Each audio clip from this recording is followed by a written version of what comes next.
A young billionaire found twin girls crying alone with suitcases in the park.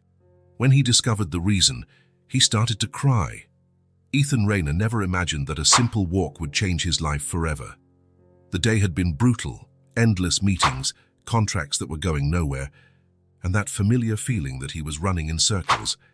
At 32 he had built a business empire, but at 6 o'clock on that Tuesday evening, all he wanted was some fresh air. Riverside Park was just 2 blocks from his office in downtown Portland. It was his secret refuge when the corporate world weighed too heavily on his shoulders. The trees were already showing the first signs of autumn, and the sun was beginning to set, painting the sky in shades of orange. Ethan loosened his tie and took a deep breath. A few people hurried past, on their way home from work. An elderly couple fed pigeons near the fountain. Children played on the playground while their mothers chatted on nearby benches. Everything was normal. Everything was predictable, until he saw something that shouldn't have been there. On the farthest bench, almost hidden behind a large tree, 2 little girls were sitting alone. They had light brown hair and looked to be the same age, perhaps 5 years old. 2 small pink suitcases stood beside them, as if they were waiting for a bus that would never arrive. Ethan stopped walking. Something was wrong with that scene. The girls' clothes were dirty, wrinkled.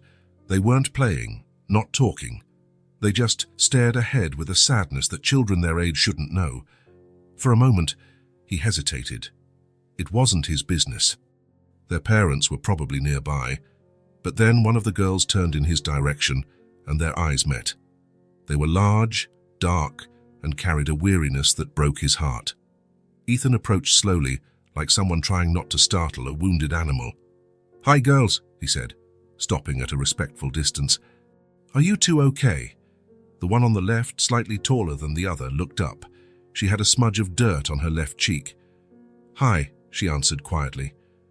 "Are you waiting for someone?" Ethan asked, sitting on the edge of the bench. The two exchanged a quick glance, as if they had a secret language. "Their mommy went to get food," said the first girl, adjusting her pink suitcase. "She told us to wait here." "When did she leave?" Ethan tried to keep his voice casual, but a growing concern was starting to form in his chest. The second girl, who had been silent until then, held up 4 dirty little fingers. "It's been 4 days," she murmured. The world seemed to stop around Ethan. For a moment, he thought he had misunderstood. 40 days, he repeated, his voice coming out weaker than he intended. "Uh-huh," the first girl confirmed with devastating naturalness. "On Monday, she left early in the morning. She said she was going to find work and food for us. She told us to wait right here. And you've been here, alone, this whole time." "We take turns," she explained, as if it were the most natural thing in the world. "One sleeps, the other keeps watch. Mommy always said to never leave the suitcases alone because they have all our things." Ethan felt something shatter inside his chest. His throat tightened. His eyes began to burn. "And where did you sleep? How?" "There's a little spot behind that tree," the second girl pointed timidly. "We gather leaves to make it softer, and when it rains, we hide under the bench." A tear ran down Ethan's face before he could stop it. Then another and another. 2 5-year-old children, 4 days. Sleeping in the open, alone, waiting for a mother who wasn't coming back. And they did it with an obedience and trust that would break the heart of any minimally human person. "You're crying," the first girl observed, tilting her head. Ethan wiped his face, but he couldn't stop the tears. "I'm sorry," he managed to say.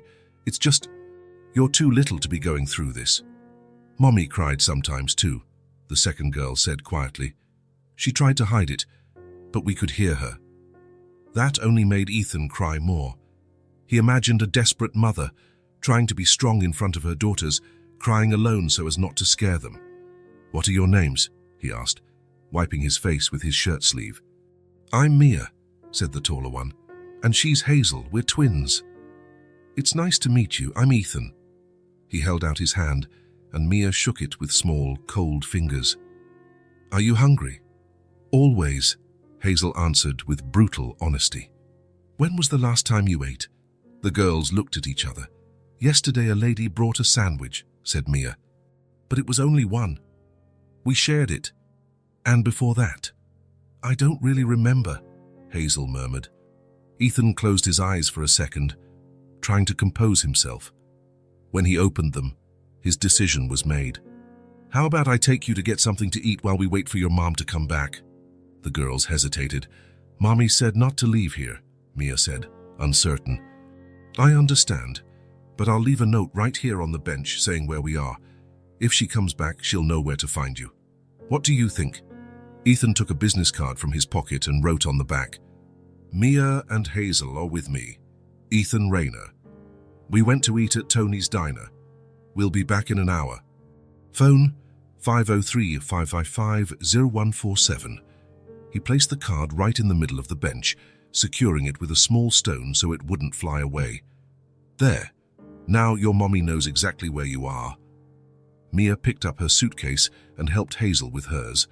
They were too small to carry them properly, so Ethan took one in each hand. Do you know Tony's Diner?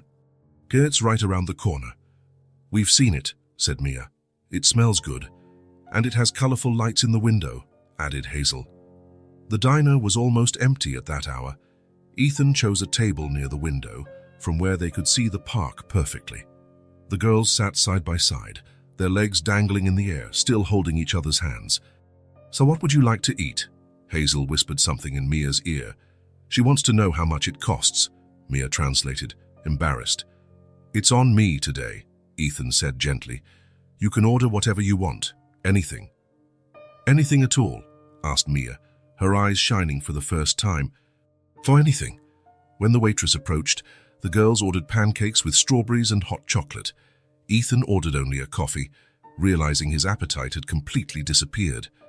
You can order more if you want, he said when the food arrived. But they ate slowly, savoring each bite as if it were their last meal in a long time. Mia automatically cut Hazel's strawberries into smaller pieces. Hazel offered half of her pancake to her sister, without being asked. You take good care of each other, Ethan commented. Mommy taught us, said Mia, wiping chocolate from Hazel's chin with a napkin. She said sisters always have to protect each other. She sounds like a good mom. She's the best in the whole world, Hazel said with conviction. She makes funny voices when she reads stories to us, and she sings when we can't sleep, added Mia. And when we get sick, she stays up all night taking care of us. And she gives the best hugs, Hazel continued. Really tight and warm. Ethan felt the tears returning. A mother who loved her daughters so much wouldn't abandon them in the park. Something must have happened. She must be looking for a job, Mia said, as if trying to convince herself. Sometimes it just takes a while. She'll come back, Hazel said quietly.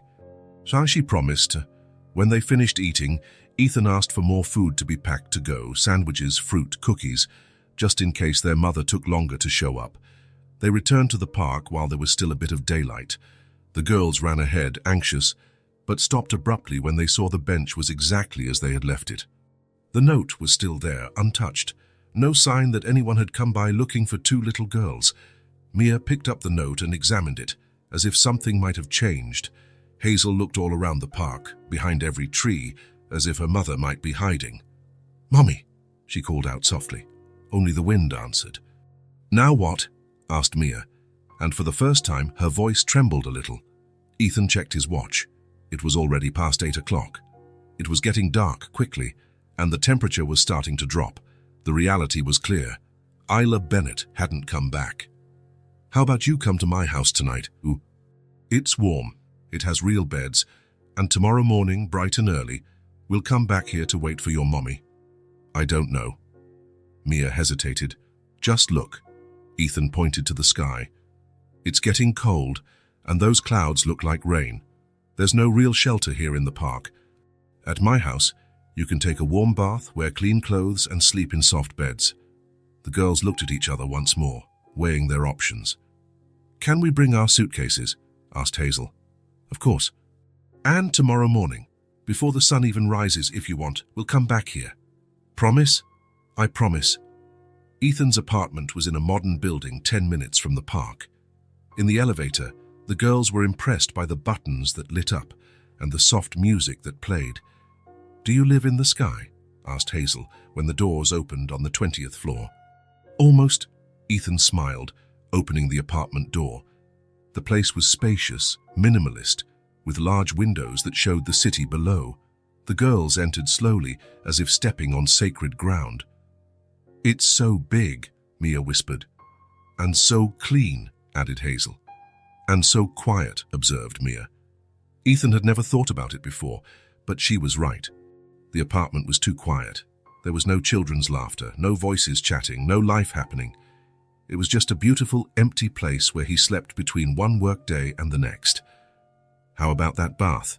he suggested. "I have shampoo that smells like strawberries." The guest suite bathroom had a bathtub big enough for both of them. While the water warmed up, Ethan looked through his closets for something they could wear. He found 2 old college t-shirts that would work as nightgowns. They were huge on them, but at least they were clean and smelled nice. He left the clothes at the bathroom door and went to prepare something for them to eat in case they got hungry later. 40 minutes later, 2 completely transformed girls appeared in the living room. Their clean hair shone, and the huge t-shirts made them look even smaller and more fragile. "How do you feel?" "Like princesses," said Hazel, twirling to show how the t-shirt flew. "Like we're rich," added Mia, touching the soft fabric. Ethan prepared the living room sofa with soft pillows and warm blankets. When they finally seemed ready for bed, Mia sat on the edge of the sofa. "Ethan." "Yes?" "Mommy's name is Isla Bennett. She has dark hair and sad eyes, but she's very pretty when she smiles." Ethan grabbed a notepad from the coffee table and carefully wrote it down. "Does she have anything else that makes her special? Any marks and scars?" "She has a small scar on her chin," said Hazel, "from when she fell off her bike when she was little like us." "And she wears a silver ring with a blue stone," added Mia. "She said it was from Grandma, who already died." Ethan wrote everything down. When he finished, he looked at the 2 girls who now seemed more relaxed. "I'm going to find your mommy," he said quietly. "I don't know how or when, but I will find her." "Do you really promise?" asked Mia. "I promise." Hazel had already fallen asleep, breathing softly. Mia was fighting sleep, as if afraid that if she closed her eyes, everything would turn into a bad dream. "You can sleep," Ethan whispered. "I'll stay here." And he stayed. He sat in the armchair near the sofa and watched the 2 girls sleep.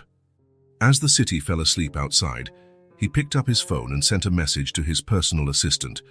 "Sarah, I need you to hire the best private investigator in Portland, first thing tomorrow morning. It's urgent." Then he opened his laptop and started searching. Isla Bennett, young woman, dark hair, scar on her chin, silver ring with a blue stone. 2 5-year-old twin daughters. Something had happened to her. Women didn't abandon daughters they loved so much like this. "I'm going to find you, Isla," he murmured to himself. "They still believe. And now, so do I."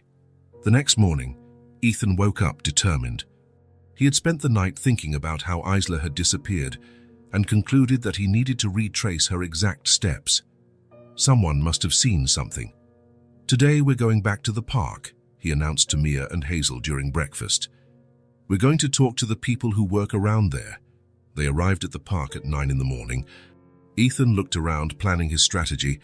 There was a hot dog cart at the entrance, a newsstand on the corner, and a few street vendors scattered around the area. "Let's start there," he said, pointing to the hot dog cart. The vendor was a middle-aged man with a graying mustache, who clearly knew all the regular park-goers. "Excuse me," Ethan approached. "Can I ask you a question?" "Of course, what can I do for you?" "I'm looking for a woman who disappeared a few days ago. She has dark hair, about 25 years old, and was with 2 little girls." Ethan pointed to Mia and Hazel. "Them." The man looked at the girls, then at Ethan, confused. "These girls, I've never seen them before in my life." "Are you sure?" "They spent several days here in the park alone." "Look, I work here every day from 7 in the morning to 6 in the evening. If 2 kids had been hanging around here, I would have noticed." Ethan felt the first sign of frustration. "And their mother, a young, pretty woman, black hair." The vendor shook his head. "I don't remember seeing anyone like that." "Sorry, I can't help." Ethan thanked him and walked away. The girls walked silently beside him. "He didn't remember us," Mia observed quietly. Let's try the next one, Ethan said, determined. The newsstand was on the opposite corner. The owner was younger, wore glasses, and had an attentive way about him, like someone who watches the street traffic. "Good morning," Ethan greeted. "Have you worked here long?" "About 3 years. Why?" "I'm looking for a woman who disappeared. Dark hair, young, was with 2 little daughters." Once again, he pointed to the girls. The news vendor looked at Mia and Hazel, studying their faces. "These girls here?" "Yes. Never seen them before." "Are you sure?" "They stayed in the park for several days, right on that bench." The man took off his glasses, cleaned the lenses, and put them back on. "Look, I'm here all day. I know everyone who frequents the park. These children have never been here." "But they were," Ethan insisted. "For 4 days." "No, they weren't. I would have seen them." Ethan felt his irritation grow. How was it possible that no one had noticed 2 children alone? They tried 5 more street vendors. None of them remembered seeing the girls or Isla. It was as if they had been ghosts. "Let's talk to the bank's security guard," Ethan suggested, pointing to the building next to the park. The guard was an older, uniformed man who stood at the entrance watching the foot traffic. "Excuse me, sir, may I ask a question?" "Go ahead." "I'm looking for a woman who disappeared a few days ago. She was with 2 little daughters, these ones here." Ethan was getting tired of repeating the same story. The security guard looked at the girls, frowning. "How old are they?" 5 years old. 5 years old, alone here in the park." "Exactly. Never saw them. And I'm here from 8 to 5, every day. If there were 2 abandoned children in the park, I would have called the police right away." Ethan took a deep breath. The frustration was turning into something stronger. "Are you absolutely sure?" "Positive. 2 small children alone. I would never let that slide. 15 more minutes, 3 more people. The result was always the same. No one had seen anything." Ethan sat on the bench where the girls had spent those terrible days. Mia and Hazel sat beside him, one on each side. "No one remembers us," Hazel said sadly. "How is that possible?" Ethan murmured to himself. "We stayed really quiet, like she asked," Mia said softly. The words hit Ethan like a punch to the gut. "What do you mean, quiet?" "Mommy told us not to bother anyone," Mia explained. "To sit quietly and not make any noise. And not to ask anyone for anything," added Hazel. "She said if we were good girls and stayed quiet, she would come back faster," Mia continued. Ethan closed his eyes. The image became clear. 2 5-year-old girls, obedient, sitting on that bench for days, without crying, without asking for help, without drawing attention. Invisible. "You didn't ask anyone for food. You didn't say you were alone." "Mommy said not to bother anyone," Hazel repeated. "So we didn't bother anyone. And when someone walked by, we pretended we were playing out," said Mia, "or that we were waiting for someone who was coming soon." "How did you get food?" "Sometimes there were leftovers in the trash," Hazel said, as if it were normal.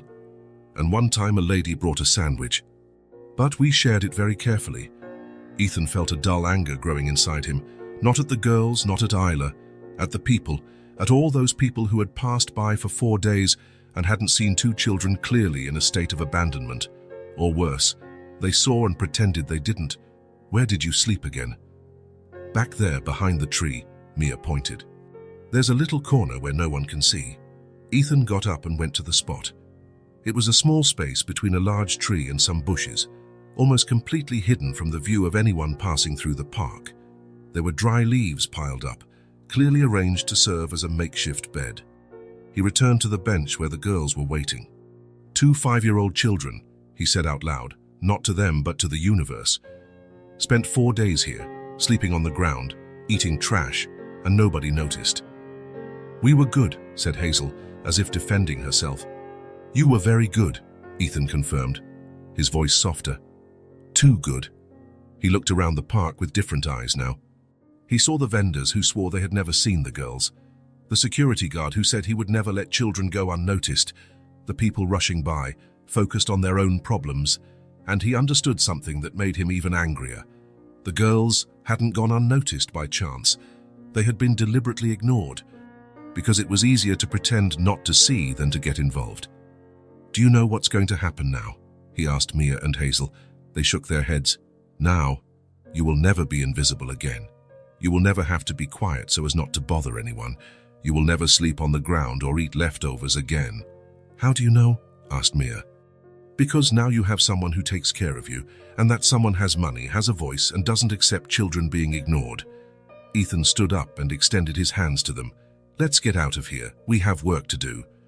What kind of work? Asked Hazel. We're going to find your mommy, and this time we're going to make noise. A lot of noise. As they walked back to the car, Ethan made a decision. He wasn't going to let this story die. He would use every resource at his disposal. He would put ads in the newspapers, posters on the streets, use his connections. Isla Bennett would no longer be a lost woman nobody was looking for, and Mia and Hazel would no longer be two children who went unnoticed. Someone, somewhere, was going to remember seeing something. Ethan? Mia called out when they reached the car. Yes? Thank you for not pretending you didn't see us. Ethan's heart tightened. I will never let you be invisible again, he promised. Never again. The next morning, after the frustration at the park, Ethan made the first practical decision. He sat in his office and called Sarah, his assistant. Sarah, I need to hire a private investigator. The best you can find. Of course, Mr. Rayner. May I ask the reason? A woman disappeared 6 days ago. I have her 2 daughters here with me. I need to find her. There was a pause on the other end of the line. I understand. I'll arrange it immediately. Do you want me to research the best in the city? I want the most competent, no matter the price. Very well. I'll get back to you in a few hours. Ethan hung up and went back to the living room, where Mia and Hazel were watching cartoons. They looked up as he approached. Was that about Mommy? Mia asked hopefully. It was. I'm going to hire someone very good to help us find her. A real detective? Asked Hazel, impressed. A real one. Someone who knows how to find people. The girls seemed satisfied with the answer and turned their attention back to the TV. Ethan sat on the sofa between them, but his mind was restless. The more time he spent with Mia and Hazel, the more questions arose about their previous life.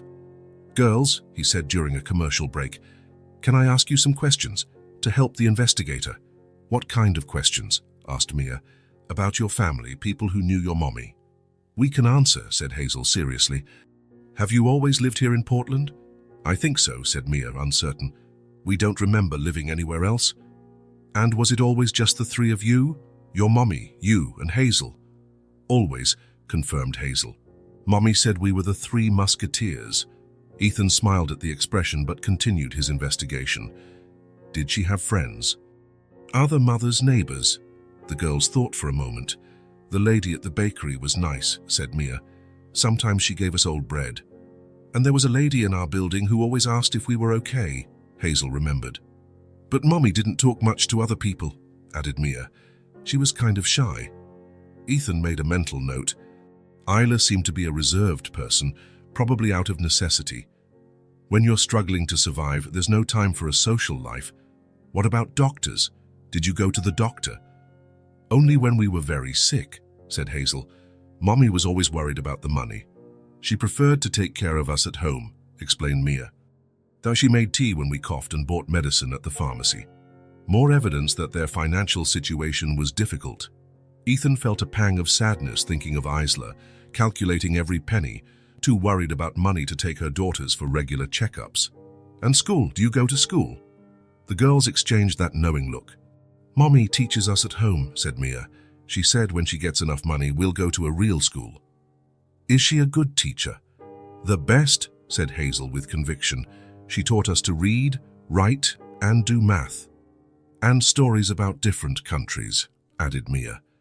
She knows about places with snow and places with beaches. Ethan was impressed. Isla was homeschooling her daughters while struggling to survive. She was a remarkable woman. He hesitated before asking the next question, but he knew he had to. And your father?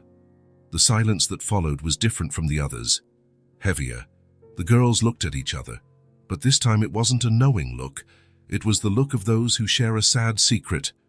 Hazel looked down and spoke so softly that Ethan had to lean in to hear. We never met him.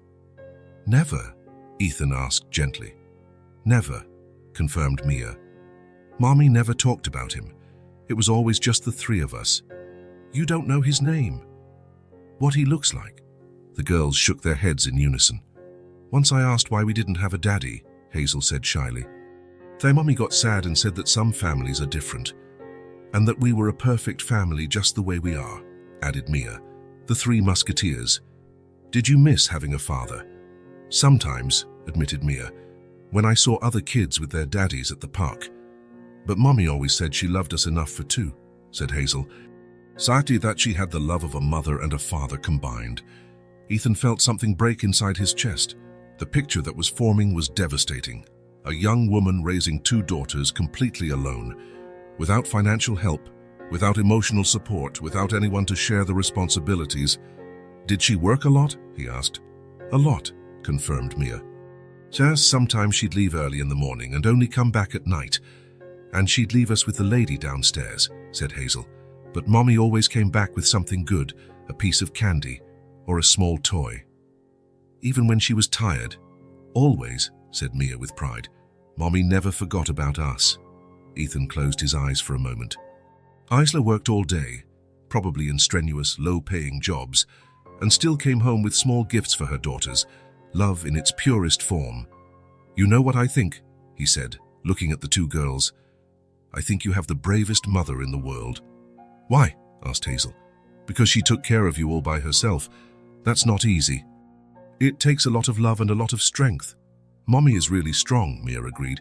She used to carry us both at the same time when we were little. And she never cried in front of us, added Hazel, even when she was sad.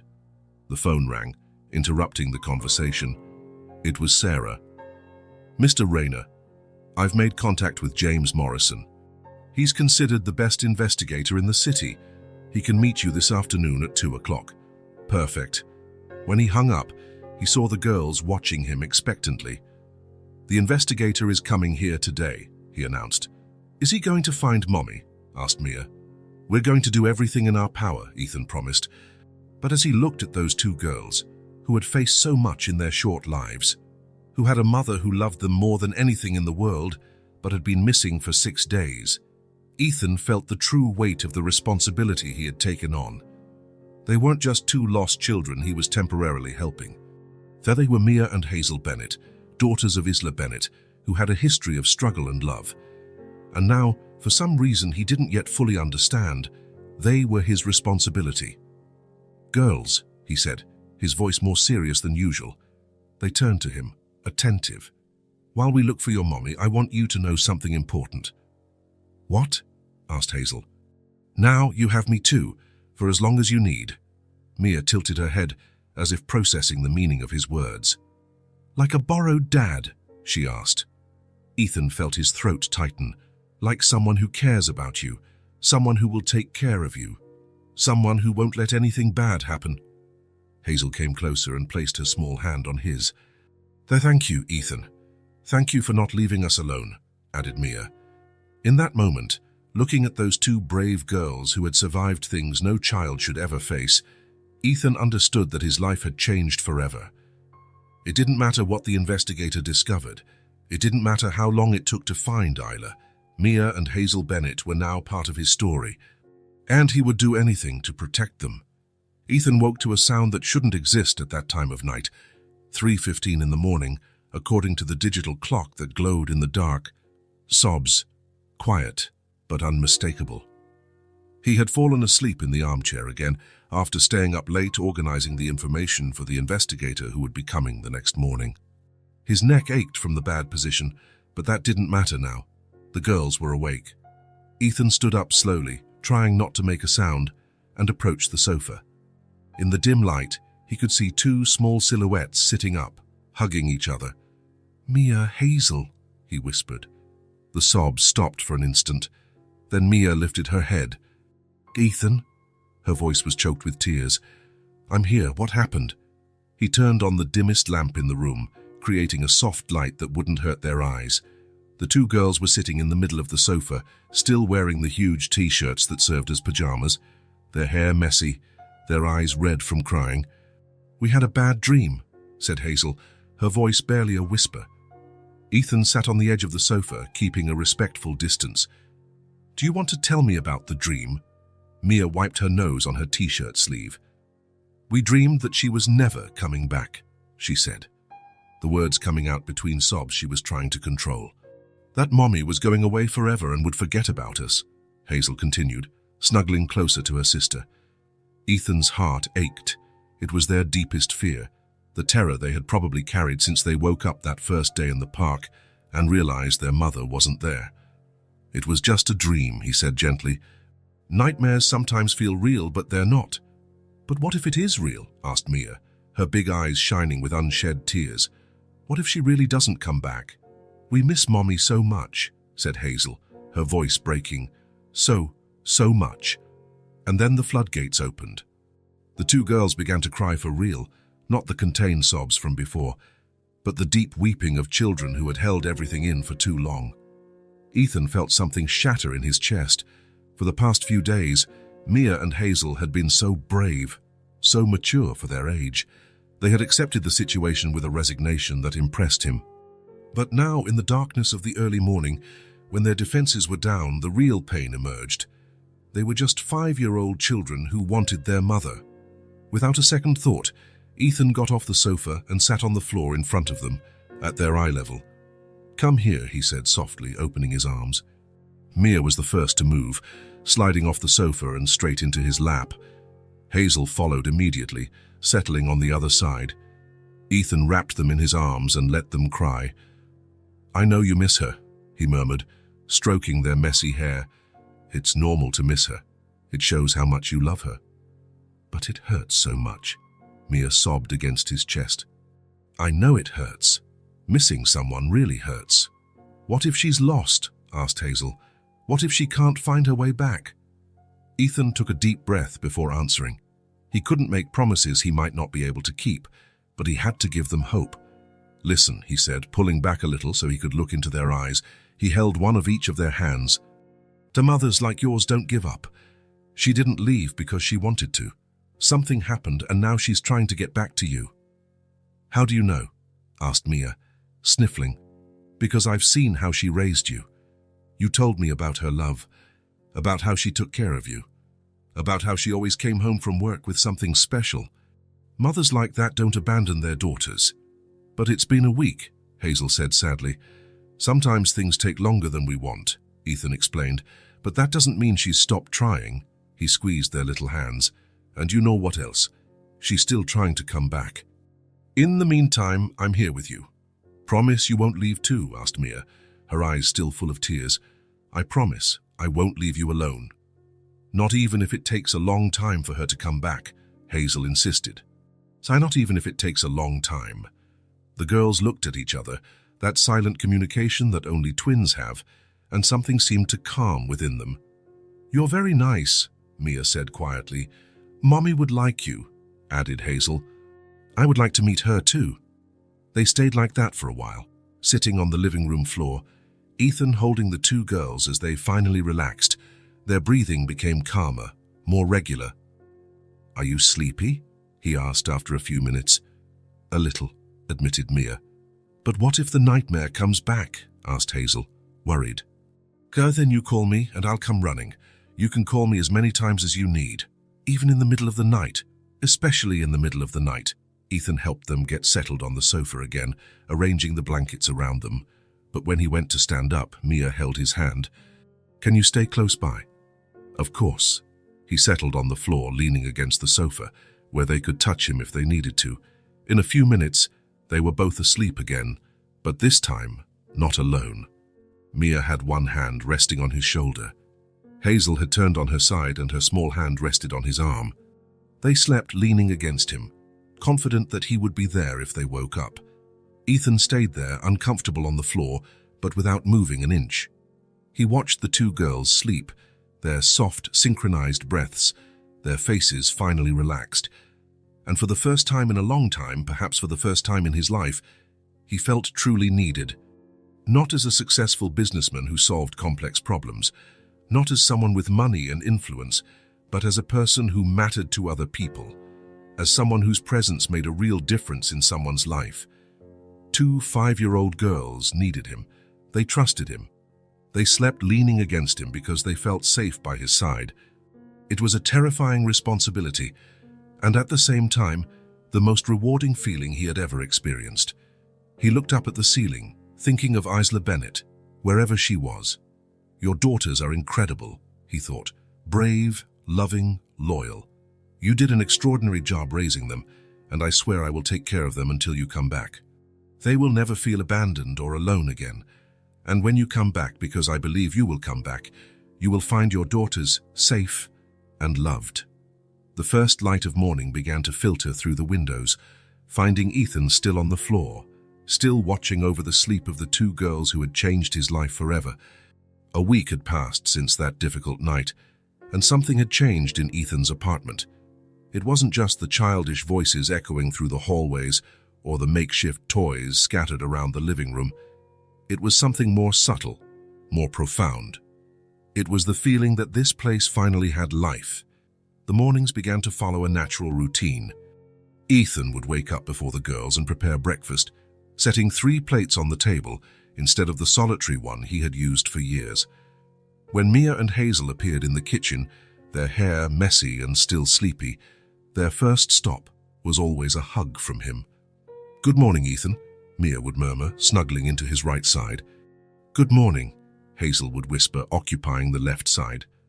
And there they would stay for a few moments, the 3 of them hugging in the kitchen as the sun streamed through the windows and the apartment woke up with them.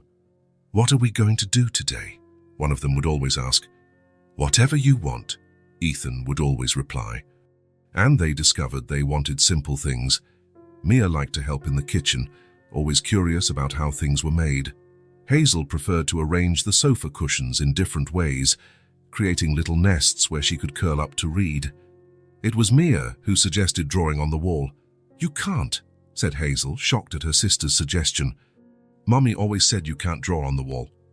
"But this is Ethan's wall," Mia argued. "He can let us." Ethan looked at the white, immaculate wall of the living room, then at Mia's hopeful eyes. "You know what I think?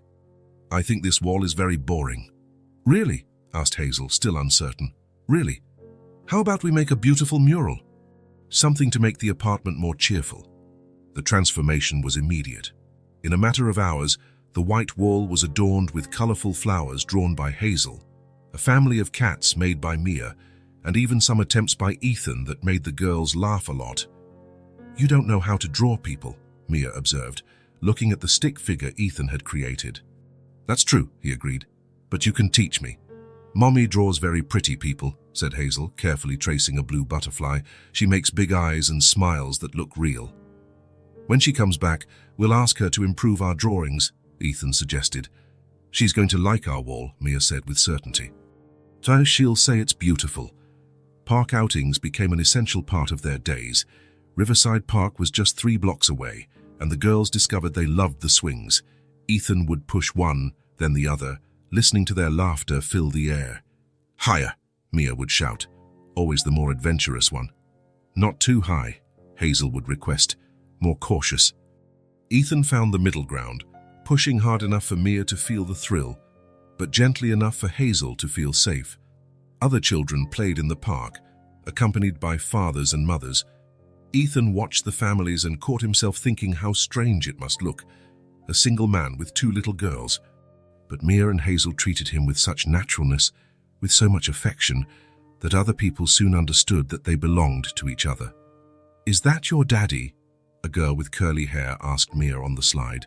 "No," Mia replied simply. "He's Ethan. He takes care of us." "Where's your daddy then?" "We don't have a daddy.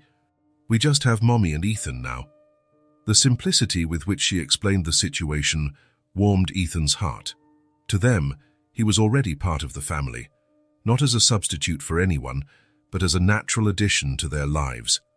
The afternoons were for calmer activities. Mia liked to help Ethan with work, sitting next to him in the office with paper and pencil, pretending she also had important meetings. Hazel preferred to curl up on the sofa with books, asking Ethan to read to her. "You read differently than Mommy," Hazel observed one day as they finished a book about a gentle dragon. "Different how?" "Mommy does more voices. You read more slowly. Do you prefer how she reads?" Hazel thought for a moment. I like both ways. Mommy's is more fun. Yours is more calming. It was in these moments that Ethan realized how completely his life had changed. Before, his afternoons were filled with meetings, phone calls, complex problems that needed to be solved. Now, the most important thing in his day was reading children's stories with the right intonation. And the most surprising thing, he was genuinely happy. I was always busy, he thought one afternoon, watching Mia draw at the kitchen table while Hazel arranged her makeshift dolls in the living room. Always running from one thing to another, always feeling like there wasn't enough time for everything. And yet, I was empty. Now I have silence with meaning. The silence was different now. It wasn't the cold emptiness of the apartment where he lived alone. It was the warm silence of a home where people love each other. It was the silence punctuated by contented sighs, turning pages, colored pencils scraping on paper, small footsteps on the wooden floor. The girls were laughing more too, not just the polite laughs they had at the beginning, but real, hearty laughter when Ethan tried to sing and was terribly off-key, or when he fumbled in the kitchen and sent flour flying everywhere. "You're unintentionally funny," said Mia after he had tried to make pancakes and ended up with the kitchen looking like a war zone. "That's the best kind of funny," added Hazel, licking raw batter off her finger, and Ethan found himself smiling. Not the forced smile of business meetings or the polite smile of social events. It was a real smile, one that came from within, that appeared on his face without him realizing it. One morning, while preparing breakfast, he started humming a song he didn't even know he knew. It was only when Mia commented that he stopped singing. "You were happy just now," she observed, stirring her chocolate milk. "How do you know?" "People sing when they're happy. Mommy always hummed when she was doing something she liked." Ethan stopped to think. He was happy, genuinely, completely happy. When was the last time that had happened? "You know what else? You smile more now," added Hazel. "At the beginning, you were more serious." "I was." "You were. But now you smile even when you don't realize it." In the second week, Hazel started to cough. It started small, a few throat clearings during breakfast, an occasional dry cough while playing, but by the afternoon, she clearly had a cold. "I'm not sick," she insisted when Ethan suggested she rest a bit. "Of course not," he agreed. "You're just a little tired." But when night came, Hazel had a low-grade fever and a persistent cough. Ethan panicked for a moment. He didn't know how to take care of a sick child. But then he remembered the stories they told about Isla, tea, a blanket, and affection. He prepared chamomile tea with honey, settled Hazel on the sofa with extra blankets, and sat beside her. "Mommy always made tea when we got sick," said Mia, watching her sister drink slowly. "And read stories very quietly," added Hazel in a hoarse voice. "Then that's what we'll do." Ethan picked up a book and began to read in a soft, almost whispering voice. Hazel snuggled on the sofa, her head resting on his arm, while Mia curled up on the other side. "You're almost as good as Mommy at taking care of sick people," Hazel murmured sleepily. "Only almost." "Mommy sang too," explained Mia. "But that's okay. You can learn." The next morning, Hazel woke up better, but still a bit congested. Ethan decided a warm bath would help, and he filled the tub with steam. "Let's wash this hair and get you all warm," he said, testing the water temperature. The bath turned into a small party. The girls played with foam and paper boats, while Ethan carefully washed their hair, gently massaging in the shampoo. "Mommy always took a long time to wash our hair," said Mia, leaning back in the tub. "She said clean hair took longer, but it looked prettier. She used to sing when she washed it," Hazel remembered. "A quiet song, just for us." After the bath, Ethan wrapped them in soft towels and sat with them in the bedroom to dry their hair. He used the hairdryer on the lowest setting, running his fingers through their damp strands with delicacy. It was in this intimate moment, with the two girls sitting on the floor in front of him as he carefully dried their hair, that Mia said something that changed everything. "Ethan? Yes? Can I tell you a secret about Mommy?" He turned off the hairdryer for a moment. "Of course." Mia looked at Hazel, who nodded encouragingly. "We used to hear Mommy crying at night," she said quietly, as if sharing something very intimate. "She thought we were asleep, but sometimes we could hear her." Ethan felt something tighten in his chest, but he said nothing. She would cry softly, so she wouldn't wake us up, Mia continued. And she always said the same thing. What did she say? She would say, "Everything's going to be okay. Everything's going to be okay, girls. Mommy's going to make it." Mia paused, but she was crying at the same time. "She cried alone," added Hazel sadly. "We wanted to help, but we didn't know how." Ethan closed his eyes. He could see the scene perfectly. Isla Bennett, alone in the dark, trying to be brave for her daughters during the day, but allowing herself to break only when she thought no one was watching. A young mother, without support, without enough money, repeating to herself that everything would be okay while tears fell silently. He understood, not with words, with his heart. He understood the courage it must have taken to go out that morning, looking for work or trying to solve some urgent problem. He understood the desperation of having nowhere to turn, of being the only person responsible for two small, precious lives. He understood that Isla Bennett had not disappeared by choice. "She was trying to be strong for you," he finally said, his voice softer than he intended. "We knew," said Mia. "That's why we never said we heard her." "We pretended to be asleep," added Hazel, "so she wouldn't be embarrassed to cry." Ethan opened his eyes and looked at the two girls. 5 years old, and they already understood about protecting the feelings of someone they loved. They already knew about silent sacrifice and unconditional love. Isla Bennett had raised two extraordinary people. "You two are very special," he said, turning the hairdryer back on. "Your mommy did an amazing job raising you." "Do you think she's crying now?" asked Hazel, worried. "Alone, wanting to come back to us?" Ethan finished drying their hair before answering. "I think wherever she is, she's thinking of you and trying her best to come back. And I think she's not crying alone anymore." "Why not?" "Because now she knows you have someone taking care of you, someone who will make sure you're safe until she can get back." That night, while the girls slept, Ethan lay awake thinking about Isla Bennett, about her lonely cries, her courage, her daily struggle to give her daughters a decent life. And he made a silent promise. When he found her, and he believed he would make sure she never cried alone again. The phone call came on a Tuesday morning, while Ethan was helping Mia draw butterflies on the living room wall. Hazel was on the sofa flipping through a storybook when the phone rang. "Ethan Rayner," he answered. "Mr. Rayner, this is James Morrison, the private investigator. I need you to come to Mercy General Hospital immediately." Ethan felt his heart race. "Did you find something?" "We found a woman, admitted for weeks after a hit and run. No identification. She was in a coma, but the physical description matches the information you gave me." "Are you sure?" "Dark hair, approximately 25 years old, small scar on her chin. And Mr. Rayner, she's wearing a silver ring with a blue stone." Ethan closed his eyes. It was her. "I'm on my way."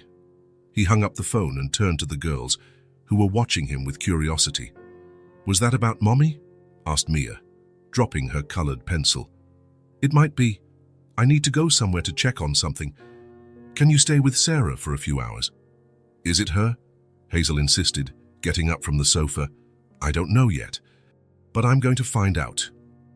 20 minutes later, Ethan was at Mercy General Hospital, following James Morrison down the white corridors that smelled of disinfectant. "She's in the ICU," the investigator explained as they walked.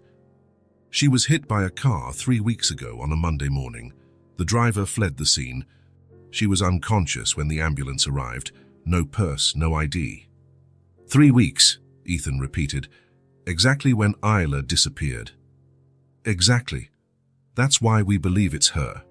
They stopped in front of a glass door. Morrison pointed inside. "Is that her?" Ethan looked through the glass and felt the world stop. She was there. Thin, pale, connected to machines that monitored her vital signs. But she was unmistakably the woman Mia and Hazel had described with so much affection. Dark hair spread across the pillow, the delicate face the girls had inherited, and yes, a small scar on her chin. "It's her," Ethan said, his voice coming out weaker than he intended. "So it's Isla Bennett." Morrison made some notes. I'll arrange for the official identification. Do you want to go in?" Ethan nodded, unable to tear his eyes away from the woman in the bed. The nurse in charge of the ICU was a middle-aged woman with a motherly demeanor. "Is she a relative of yours?" she asked when Ethan identified himself. "No. But I'm taking care of her daughters, 2 5-year-old girls." The nurse's expression softened. Her daughters were looking for her. They were waiting in the park where she left them 3 weeks ago. "My God," the nurse murmured. 3 weeks alone. She must have been coming to the hospital when she was hit. "We don't know. She was crossing the street downtown when she was struck. The driver didn't stop to help." Ethan approached the bed. Isla looked even younger and more fragile than he had imagined. He could see the resemblance to her daughters in the shape of her face, her small nose, the curve of her lips. "She's been here since the day she disappeared," the nurse said quietly. "No one came for her. We had no way to identify her. What's her condition?" "Stable, but still unconscious. She had a head trauma, some fractures, but nothing she can't recover from with time." Ethan pulled up a chair and sat by the bed. Morrison had left to take care of the paperwork, leaving him alone with Isla. It was strange to finally see her after all the stories the girls had told. He could imagine this woman singing softly while cooking, washing her daughters' hair with care, trying to be brave during the day and crying alone at night. "Isla," he said quietly, testing the sound of her name. "Your daughters are okay. They're safe with me." No reaction. Ethan took a small pink bracelet from his pocket that Hazel had made with beads the week before. She had asked him to keep it to give to Mommy when she comes back. Carefully, he placed the bracelet on Isla's wrist. It was too small for an adult, but he managed to fasten it on the last hole. "They waited for you," he said in a low voice, holding her cold hand. "For days, sitting on that bench because they trusted you would come back. Mia said you always keep your promises." He watched her pale face, searching for any sign that she heard him. "Hazel made this bracelet thinking of you. She said she wanted to give something pretty to her mommy when she came back." He continued talking, telling her about the last 3 weeks, about how he found them in the park, about the first warm bath they took, about the drawings on the wall, about how Hazel had caught a cold and he had taken care of her. "They are incredible," he said. "Brave, loving, loyal. You did an extraordinary job raising them." It was then that it happened, subtle, almost imperceptible, but definite. Isla's fingers twitched slightly, a small but intentional movement. Ethan held his breath. "Isla, can you hear me?" Another movement, clearer this time, as if she were trying to squeeze his hand. "Nurse," he called, without letting go of Isla's hand. The nurse came running. She moved. Her fingers. The woman checked the monitors, examined Isla's pupils with a small flashlight. "Her signs are improving," she confirmed. "She might be starting to wake up." Ethan stayed at the hospital for the rest of the day, leaving only to pick up the girls and explain the situation. He didn't want to give them false hope, but they had a right to know. "We found Mommy," he said when he got home. "She's in the hospital." "Is she okay?" Mia asked immediately. "She's sick, but the doctors are taking care of her. She's going to get better." "When can we see her?" Hazel wanted to know. "Soon. She needs to rest a little more." For the next 2 days, Ethan spent every possible hour by Isla's bedside. He read to her, told her stories about the girls, sometimes just held her hand in silence. The girls asked about her constantly. They made drawings to take when they could visit. Hazel picked flowers from the park. Mia wrote a letter in crooked letters. "Mommy, I love you. Come back soon." On Thursday morning, when Ethan arrived at the hospital as usual, the nurse greeted him with a smile. "She's waking up," she said. Still confused, but waking up. Ethan entered the room and immediately saw the difference. Isla's eyes were open, blinking slowly, trying to focus on something. When she saw him, she tried to speak, but only a whisper came out. "My daughters," she managed to say, her voice hoarse from the intubation. "Where are my daughters?" Ethan approached the bed, his heart pounding. "With me," he said gently. "Safe. They never stopped believing in you. Isla tried to sit up, but she was still too weak. Are they? Okay. They're great. Mia and Hazel are great. They're eating well, sleeping well, playing. They're waiting to see you. Tears began to stream down Isla's face. 3 weeks, she murmured. I left them for 3 weeks. You didn't leave them. You were hit by a car. You were unconscious. They must be furious with me. They're relieved. They knew you wouldn't abandon them by choice. Ethan spent the next few minutes explaining what had happened, how he found them, how he had cared for them. Isla listened with wide eyes, sometimes smiling through her tears when he told her about the drawings on the wall or about Hazel arranging the sofa cushions. You took care of my girls, she finally said. They took care of themselves. I just made sure they were safe. How can I thank you? By getting well for them. The doctor ran some tests and allowed short visits. Ethan went to get the girls, who bounced with anxiety the entire car ride. Will she recognize us? Asked Hazel. She might be a little different because of the medicine, Ethan explained. But she's your mommy. When they arrived at the hospital, the girls carried their gifts, Hazel with the flowers from the park, Mia with a colorful drawing of a family of 3 holding hands. You can go in, said the nurse, but only for a few minutes. Ethan opened the room door and let the girls enter first. Isla was more awake now, propped up on pillows. When she saw her daughters, her face lit up in a way Ethan had never seen in anyone. Mommy, Mia shouted, running to the bed. You're back. Ethan took care of us every day, said Hazel, more cautiously, but with her eyes shining with happiness. Isla extended her arms, and the 2 girls snuggled into her carefully, avoiding the wires and machines. The hug that followed was the most beautiful Ethan had ever witnessed.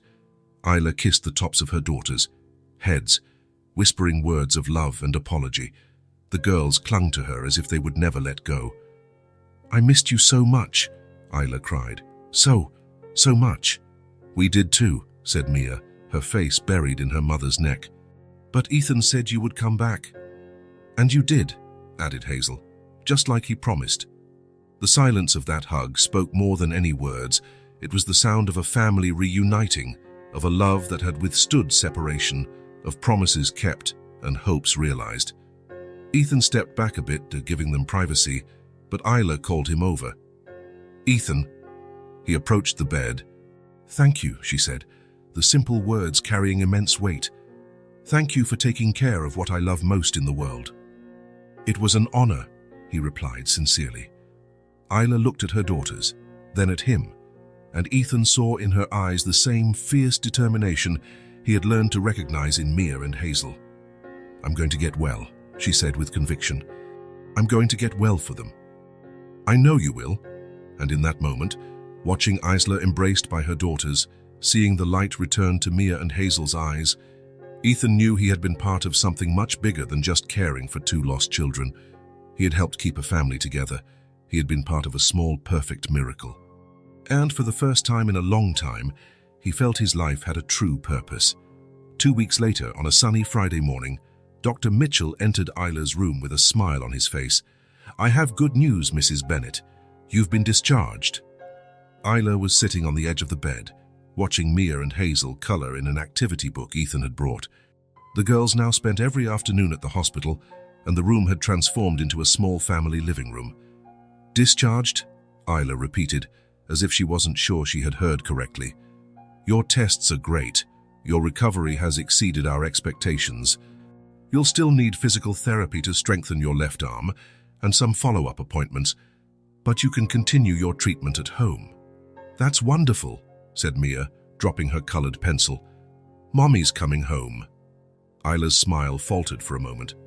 She looked at Ethan, who was sitting in the armchair by the window, and he immediately realized what she was thinking. Dr. Mitchell, Isla said hesitantly, how much time do I have to get things organized? Well, considering today is Friday, how about leaving on Monday? That gives you a weekend to prepare. When the doctor left, an uncomfortable silence filled the room. The girls continued coloring, oblivious to the tension, but Ethan could see the worry growing in Isla's eyes. Mommy, Hazel called, noticing the change in the atmosphere. Aren't you happy? I'm very happy, my love, Isla replied quickly, forcing a smile. It's just that Mommy needs to think about a few things. Ethan stood up from the armchair. Girls, how about you go to the cafeteria and get those cookies you like? Your mother and I need to talk about adult stuff. Can we? Mia asked Isla. Of course, but don't be long. When they were alone, Isla lowered her head and ran her hands through her hair. I have nowhere to go, she said quietly. The apartment where we lived, I was behind on rent when the accident happened. 5 weeks later, I'm sure it's no longer available. Ethan sat on the edge of the bed, keeping a respectful distance. And work? I cleaned houses, but they were odd jobs, nothing permanent. And now, after so long, she sighed. Who's going to hire someone who disappeared for over a month? Isla, I know what you're going to say, she interrupted him. That I'll find another apartment, another job, but with what money? I have no references, no security deposit to give a landlord. Ethan watched the desperation grow on her face. It was the same expression he imagined she had that morning, weeks ago, when she left to try to solve her financial problems. I have some savings set aside, Isla continued. Very little. Maybe enough for a cheap boarding house for a few weeks, until I can get myself organized. A boarding house? It's what I can afford. Mia and Hazel have slept in worse places. The thought of the girls in a cheap boarding house after everything they had been through made something revolt inside Ethan. What if I had a suggestion? Isla looked up. What kind of suggestion? Stay at my apartment, temporarily. Ethan, I can't. Why not? Because you've already done too much. You took care of my daughters for weeks. You paid the hospital bills. I can't accept any more. What if it wasn't charity? Isla frowned. What do you mean? The apartment is empty during the day while I'm at work. The girls could help you with your recovery, and you could take care of them while I'm out. It's an arrangement that benefits everyone. Ethan, listen, he said, leaning slightly forward. Mia and Hazel have gotten used to that apartment. They have their drawings on the wall, their special corners, their routines. Moving them now would be another trauma. Isla considered his words. But I have no way to pay. I'm not asking for payment. I'm offering a space for you to recover. All of you. Why? Asked Isla, genuinely confused. Why would you do this for people you barely know? Ethan thought about the answer. How could he explain that these people he barely knew had completely changed his life?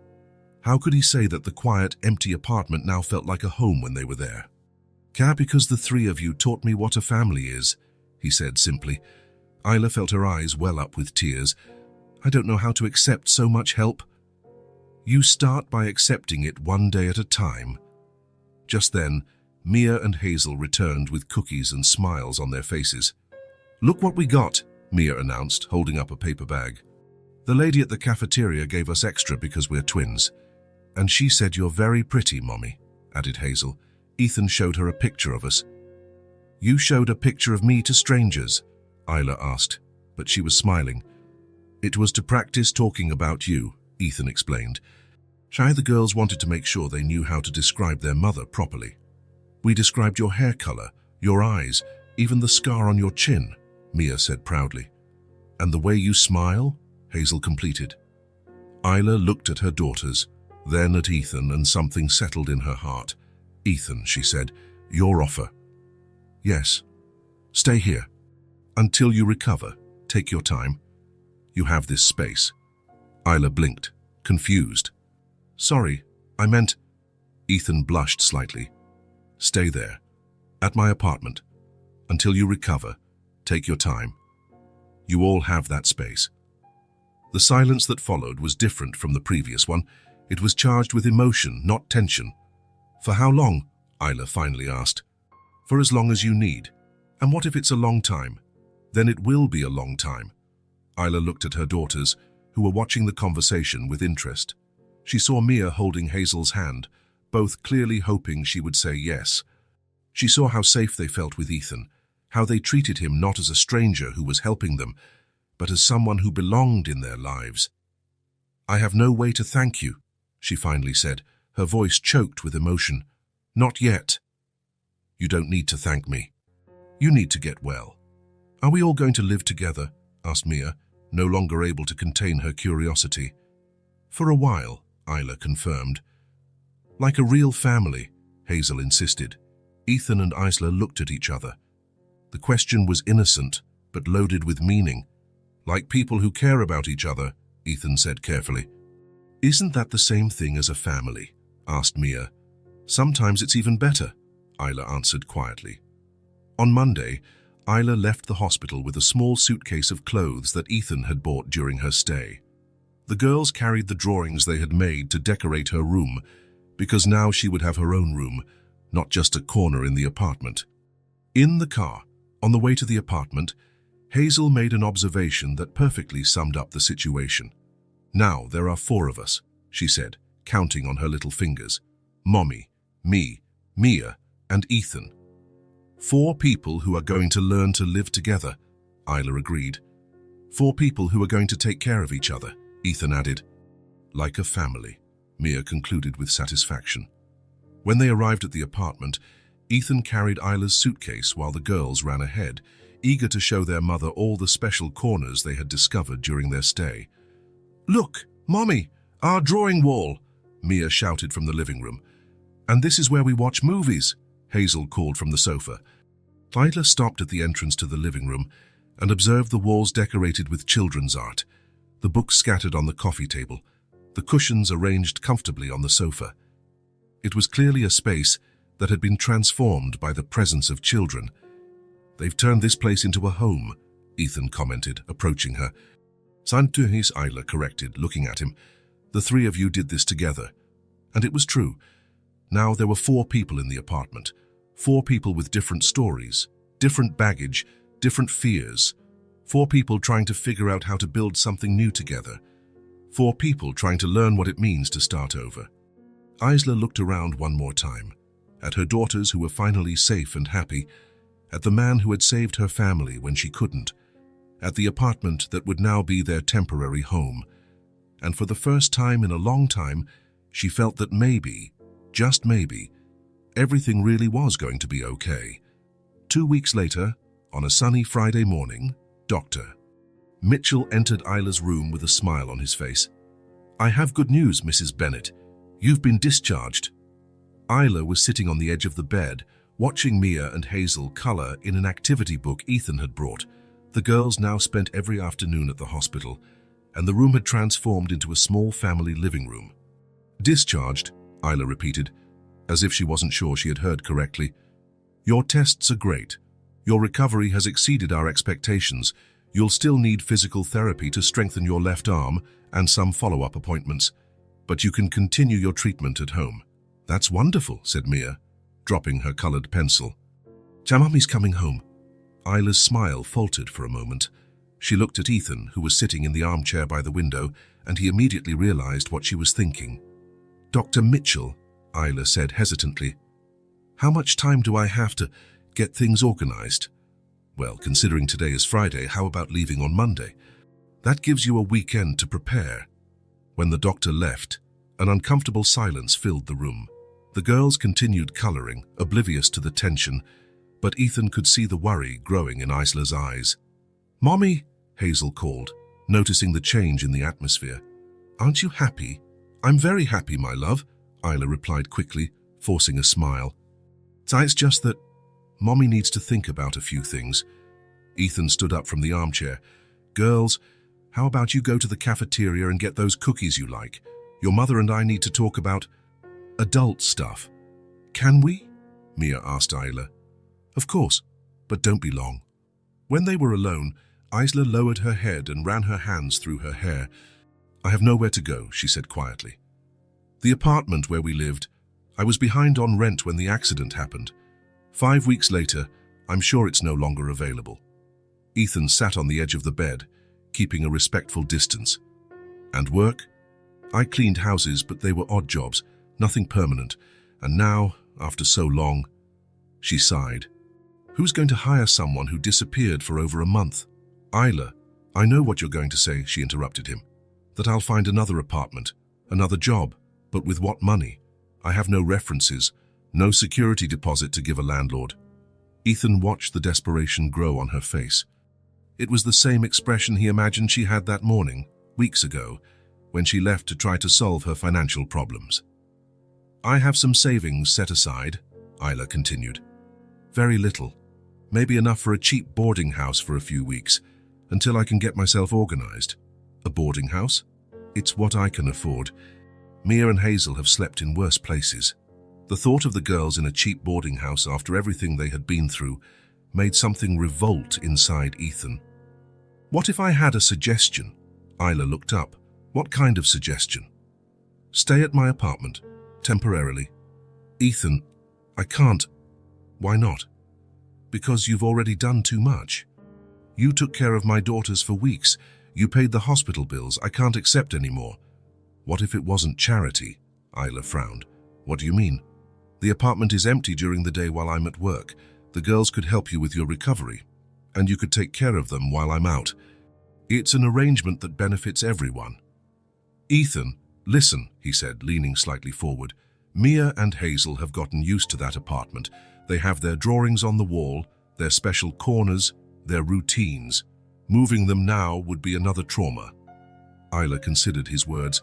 "But I have no way to pay." "I'm not asking for payment. I'm offering a space for you to recover, all of you." "Why?" asked Isla, genuinely confused. "Why would you do this for people you barely know?" Ethan thought about the answer. How could he explain that these people he barely knew had completely changed his life? How could he say that the quiet, empty apartment now felt like a home when they were there? "Sire, because the three of you taught me what a family is," he said simply. Isla felt her eyes well up with tears. "I don't know how to accept so much help." "You start by accepting it, one day at a time." Just then, Mia and Hazel returned with cookies and smiles on their faces. "Look what we got," Mia announced, holding up a paper bag. "The lady at the cafeteria gave us extra because we're twins. And she said you're very pretty, Mommy," added Hazel. Ethan showed her a picture of us. "You showed a picture of me to strangers?" Isla asked, but she was smiling. "It was to practice talking about you," Ethan explained. The girls wanted to make sure they knew how to describe their mother properly. "We described your hair color, your eyes, even the scar on your chin," Mia said proudly. "And the way you smile," Hazel completed. Isla looked at her daughters, then at Ethan, and something settled in her heart. "Ethan," she said, "your offer." "Yes?" "Stay here. Until you recover, take your time. You have this space." Isla blinked, confused. "Sorry, I meant—" Ethan blushed slightly. "Stay there, at my apartment. Until you recover, take your time. You all have that space." The silence that followed was different from the previous one. It was charged with emotion, not tension. "For how long?" Isla finally asked. "For as long as you need. And what if it's a long time? Then it will be a long time." Isla looked at her daughters, who were watching the conversation with interest. She saw Mia holding Hazel's hand, both clearly hoping she would say yes. She saw how safe they felt with Ethan, how they treated him not as a stranger who was helping them, but as someone who belonged in their lives. "I have no way to thank you," she finally said, her voice choked with emotion. "Not yet." "You don't need to thank me. You need to get well." "Are we all going to live together?" asked Mia, no longer able to contain her curiosity. "For a while," Isla confirmed. "Like a real family," Hazel insisted. Ethan and Isla looked at each other. The question was innocent, but loaded with meaning. "Like people who care about each other," Ethan said carefully. "Isn't that the same thing as a family?" asked Mia. "Sometimes it's even better," Isla answered quietly. On Monday, Isla left the hospital with a small suitcase of clothes that Ethan had bought during her stay. The girls carried the drawings they had made to decorate her room, because now she would have her own room, not just a corner in the apartment. In the car, on the way to the apartment, Hazel made an observation that perfectly summed up the situation. "Now there are 4 of us," she said, counting on her little fingers. "Mommy, me, Mia, and Ethan. 4 people who are going to learn to live together," Isla agreed. 4 people who are going to take care of each other, Ethan added. "Like a family," Mia concluded with satisfaction. When they arrived at the apartment, Ethan carried Isla's suitcase while the girls ran ahead, eager to show their mother all the special corners they had discovered during their stay. "Look, Mommy, our drawing wall!" Mia shouted from the living room. "And this is where we watch movies," Hazel called from the sofa. Isla stopped at the entrance to the living room and observed the walls decorated with children's art, the books scattered on the coffee table, the cushions arranged comfortably on the sofa. It was clearly a space that had been transformed by the presence of children. "They've turned this place into a home," Ethan commented, approaching her. "Santuhis," Isla corrected, looking at him. "The three of you did this together." And it was true. Now there were 4 people in the apartment, 4 people with different stories, different baggage, different fears, 4 people trying to figure out how to build something new together, 4 people trying to learn what it means to start over. Isla looked around one more time, at her daughters who were finally safe and happy, at the man who had saved her family when she couldn't, at the apartment that would now be their temporary home. And for the first time in a long time, she felt that maybe, just maybe, everything really was going to be okay. 6 months later, on a spring afternoon, Isla held the keys to her new house with hands trembling with emotion. "Is it really ours, Mommy?" asked Mia, looking at the little yellow house with a garden in front. "It's ours," Isla confirmed, her voice full of pride. "We did it." The house was small but perfect. 2 bedrooms, a cozy living room, a kitchen with a table big enough for 4, because Ethan would always be welcome. There was a small yard where the girls could play and even a flower bed where Isla planned to plant flowers. "Can I choose my side of the room?" asked Hazel, already running towards the door. "We can choose together," replied Mia, following her sister.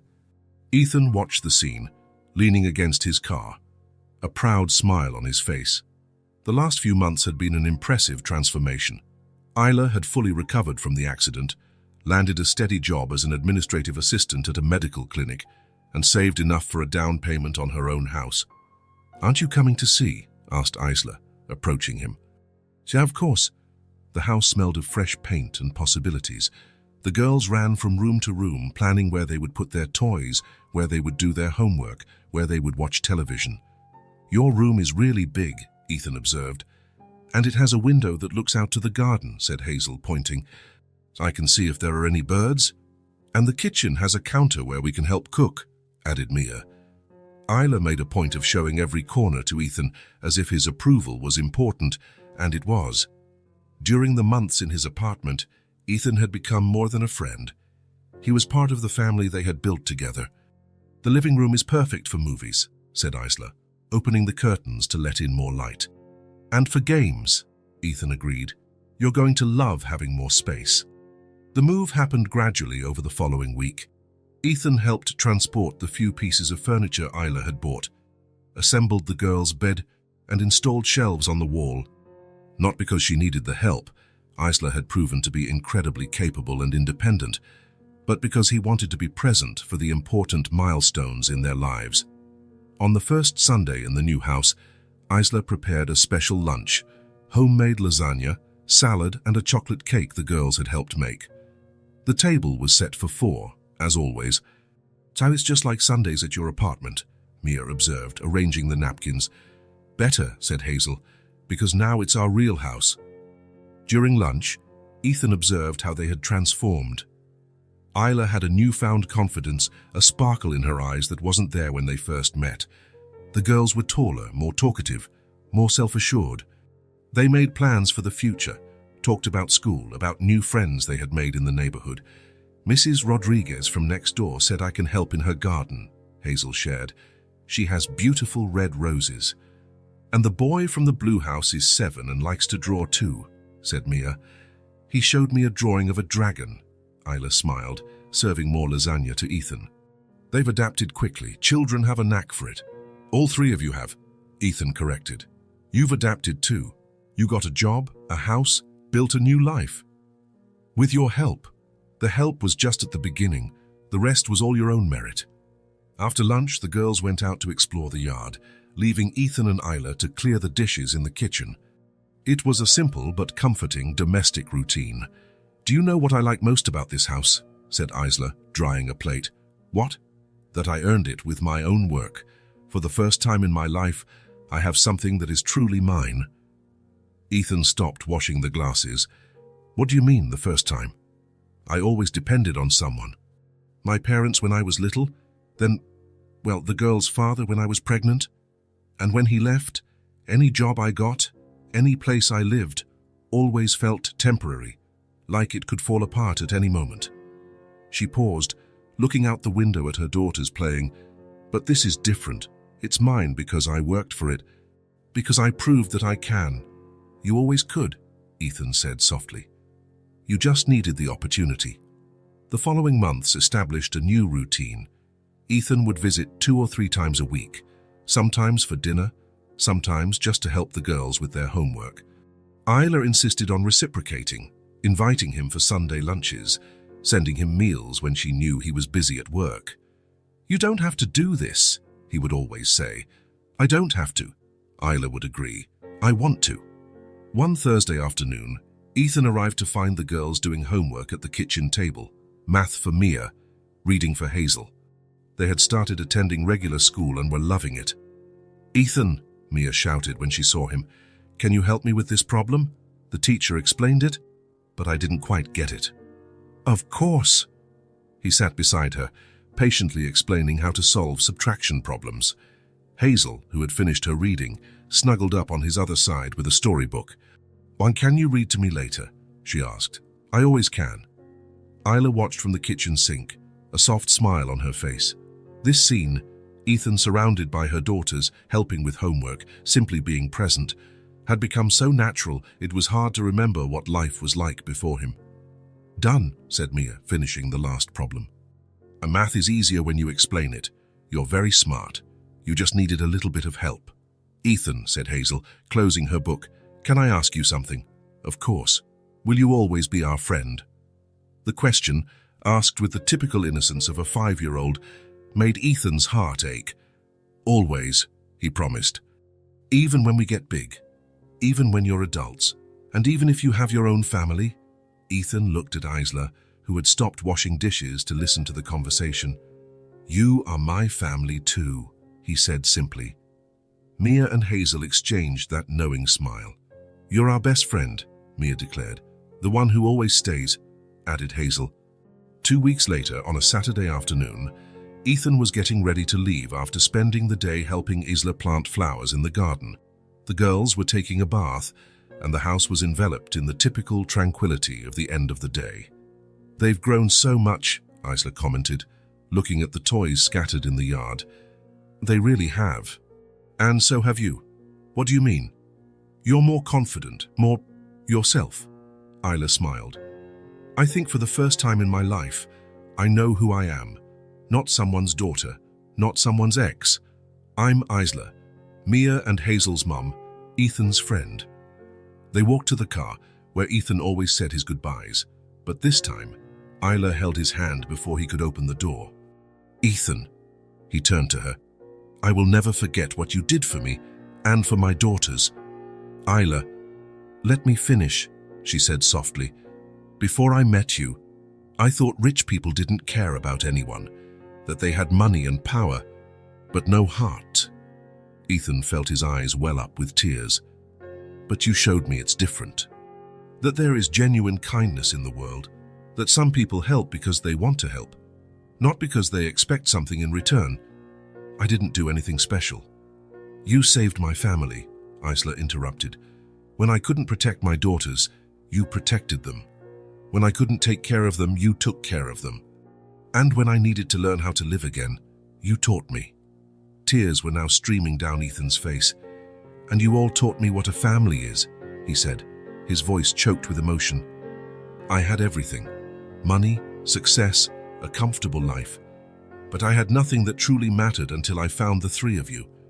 Isla squeezed his hand. "But then we're a family," Ethan corrected. From the living room window, 2 little heads watched the conversation. "Are they crying?" Mia whispered. "I think they're happy tears," Hazel replied. "Sound like when you get so happy you cry at the same time. Like when you found your lost doll. Like when Mommy got out of the hospital." They watched Ethan and Isla hug at the entrance of the house, a long hug full of mutual gratitude. "I think we're going to be a family forever," Mia murmured. "I think so too," Hazel agreed. And in the little yellow house with the garden in front, 4 people whom fate had brought together in an unexpected way continued to build something beautiful and lasting. It wasn't the traditional family any of them had planned. It was something much better. It was a chosen family built with love, care, and the certainty that sometimes the best things in life come when we least expect them. If this story touched your heart, subscribe to the channel and turn on notifications so you don't miss the next ones. Leave a like because it helps this story get recommended to more people. See you in the next story.